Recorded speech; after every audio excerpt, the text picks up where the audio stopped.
ఎక్కడ అక్కడ కూర్చొని ఆర్తి మీ వద్ద ముందుకే వస్తుంది. దయచేసి ఎవరు కూడా లేచి నిల్చోవద్దు.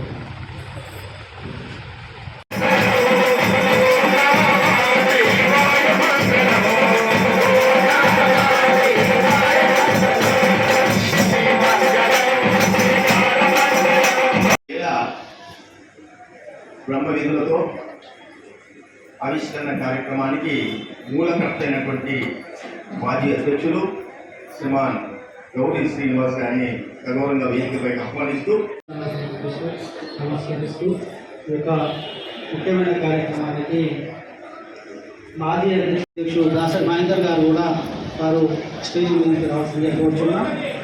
అలాగే పద్మశాలి గౌరవ సభ్యులు సిరుపురం జితేందర్ గారు కూడా మాజీ అధ్యక్షుడు స్టేజ్ పైకి రావాల్సిందిగా కోరుతున్నాం. అలాగే పద్మశాలి సంఘానికి గౌరవ సభ్యులుగా ఉండి మా అందరికీ ఏ సమస్య వచ్చినా తను వచ్చి పరిష్కరించి మమ్మల్ని అందరినీ ముందు నడిపిస్తున్నటువంటి బ్రహ్మశ్రీ గోపాలకృష్ణ గారిని కూడా ఆశీర్వాసంగా కోరుచున్నాం. అలాగే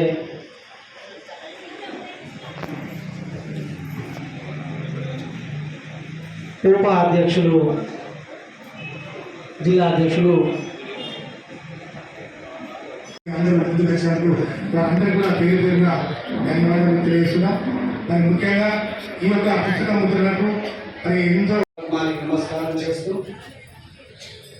జగదాలయానికి గురువారైనటువంటి శ్రీమాన్ శ్రీ నంబి వేణుగోపాలాచార్య గారి పాదపద్మాలకి నిర్వాహకులు అందరూ కూడా సహకరిస్తున్నారు. వారందరికీ కూడా పేరు పేరున కృతజ్ఞతాభివందనాలు అర్చన చేస్తూ జై మార్కండేయ మహాదేవ.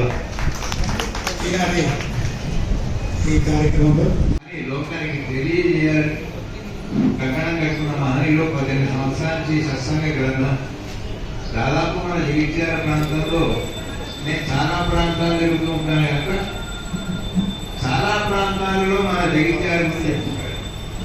మాకు విష్ణు సహస్రనామం కావాలంటే ఇక్కడ అంటే జగిత్యాల, భగవద్గీత కావాలంటే ఇక్కడ జగిత్యాల, భజన్స్ కావాలి ఎక్కడంటే జగిత్యాల.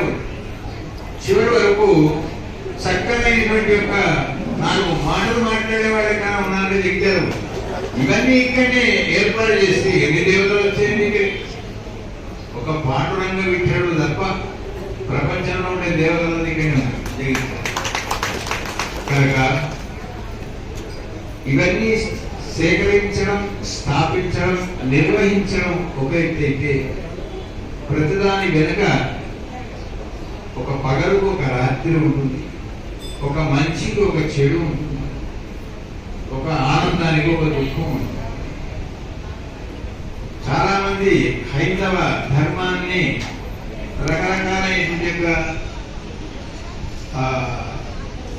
స్థితిని మంచి పరిస్థితుల్ని కొంచెం చీకటి చేయాలనే ప్రయత్నాలు కూడా అక్కడ జరుగుతున్నాయి ఉన్నాయి కనుక సత్సంగాన్ని చేసుకోవడం ఎంత గొప్పతనమో సత్సంగ సంప్రదాయాన్ని పరిరక్షణ చేసుకోవడం కూడా అదే మన బాధ్యత విజ్ఞాపన చేస్తుంది. కాలం చాలా గొప్పది, కరిగిపోతుంది ఎవరికైనా అంతే. ఆ కాలం అనుకూలంగా ఉన్నప్పుడే మన జీవితం బాగు చేసుకోవాలి. దీపం ఉండగానే ఇల్లు చక్కబెట్టాలి. ఇప్పుడు సింహద్వారం నుంచి ఇక్కడ వచ్చాను, ఓ 4 నిమిషాల ఆయుష్యం అయిపోయింది, ఇంకా మళ్ళీ రాదు కనుక అందరినీ ఆదరించాలి, అందరితోనే కలిసి ఉండాలి, మన ధర్మాన్ని మనం నిర్వహిస్తూ ఉండాలి, ఇతర ధర్మాన్ని కూడా స్వాగతిస్తూ ఉండాలి.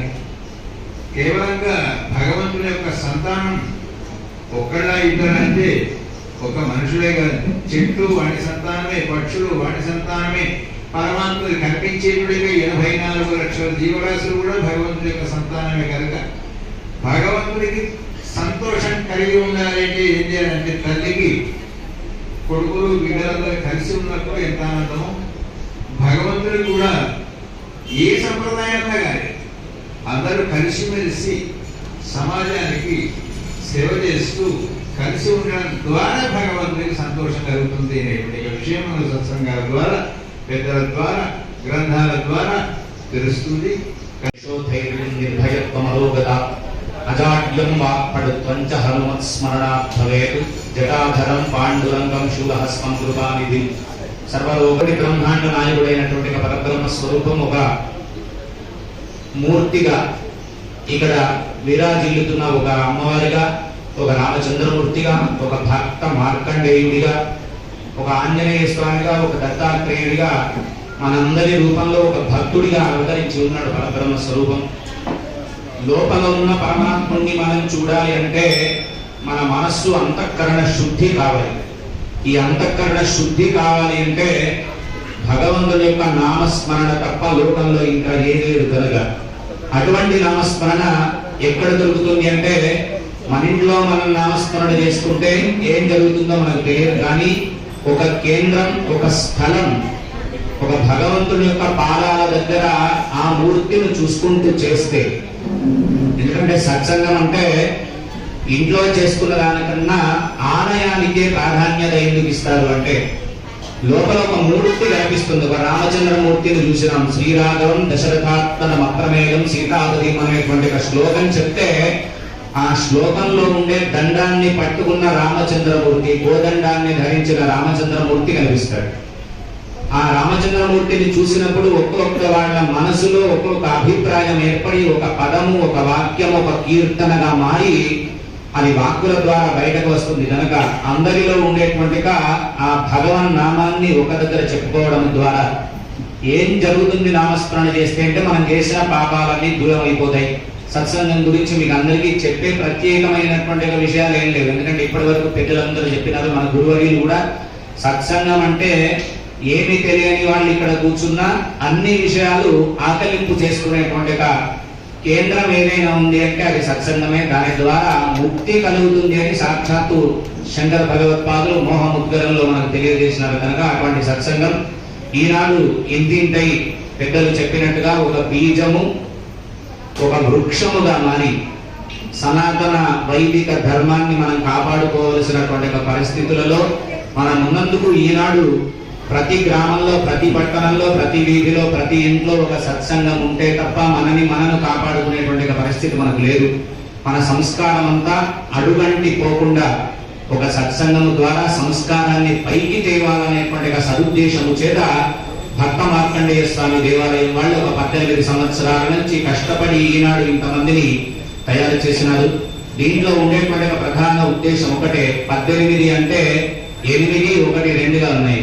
ఒక్కటైనటువంటి పరమాత్మని అష్టైశ్వర్యాలు అనేటువంటి మార్గాన్ని విడిచిపెట్టి కేవలం మనం పరమాత్మ యొక్క దివ్య చరణాలు చేరాలి అనేటువంటి సంకల్పము చేత మన ద్వారా ఇంకో 10 మంది ఇదే సత్సంగానికి వచ్చి మన సంస్కారాన్ని, సత్సంగానికి వస్తే మొట్టమొదటిగా ఏముంటుందంటే రూపాయి ఖర్చు లేదు. మనకు వాస్తవంగా ఆలోచన చేస్తే బొట్టు పెట్టుకోవడానికి ఇక్కడ బొట్టును పెడతారు, కూర్చోవడానికి ఓ ఆసనం వేస్తారు, ఉక్క పోస్తే ఓ ఫ్యాన్ వేస్తారు, పదం అనరాకపోతే ఓ పుస్తకం ఇస్తారు, మంచిగా అనగలిగితే ఓ మైక్ ఇస్తారు. ఇవేవి చేతగాక చప్పట్లు కొట్టినా చివరికి పెట్టేదైతే ప్రసాదం అయితే ఇస్తారు. కనుక ఒక సత్సంగానికి వస్తే ఒక సంస్కారం అలవాటు అవుతుంది. కనుక అటువంటి సంస్కారం ఈనాడు మనం కాపాడుకొని మన సనాతన వైదిక ధర్మాన్ని కాపాడుకునేటువంటి స్థితి ఇంకా ఇంకా ఇంకా ప్రపంచవ్యాప్తమై పరమాత్మ యొక్క దివ్య పరిమళ సుగంధం ఏదైతే ఉందో అందరికీ విరాజిల్లేటట్టు పరమాత్మ ఆశీర్వదించాలని ఇటువంటి కార్యక్రమంలో పాలు పంచుకునే అవకాశం కల్పించినందుకు ఇక్కడ నిర్వాహకులైన ఆకుపత్రి శ్రీనివాస్ గారు,